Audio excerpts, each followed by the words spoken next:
Salut à tous, c'est encore moi, Patrick Duval. Je vous rappelle que sur ma chaîne, je parle de tout ce qu'on peut faire soi-même. Abonnez-vous si vous aimez bricoler, il y aura plein de choses intéressantes.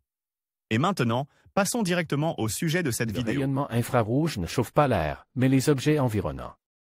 Les parties du corps placées sous le rayonnement infrarouge ressentent immédiatement la chaleur. Les radiateurs achetés sont assez encombrants. Si vous avez besoin d'un appareil compact, vous pouvez le fabriquer de vos propres mains.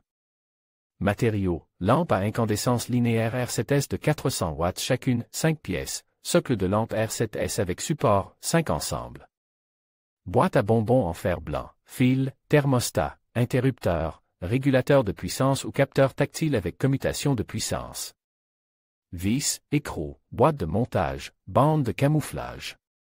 Processus de fabrication du chauffage IR. Les bases des lampes avec les supports doivent être vissées à l'intérieur de la boîte en fer. Les cartouches doivent être connectées en série, chacune des lampes recevant alors 44 V. Il en résultera une faible lueur mais une puissante chaleur.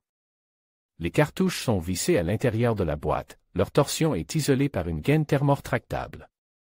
L'alimentation des lampes est assurée par un thermostat. Celui-ci interrompt les circuits lorsque le réflecteur atteint une température critique, ce qui réduit les risques d'incendie.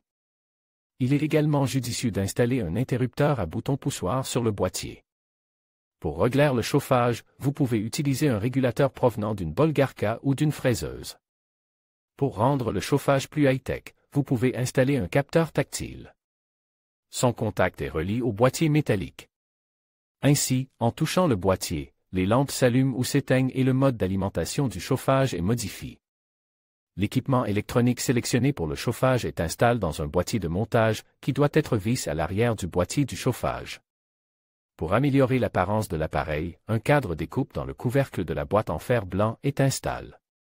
Ces arêtes vives sont fermées par un tube coupe dans le sens de la longueur.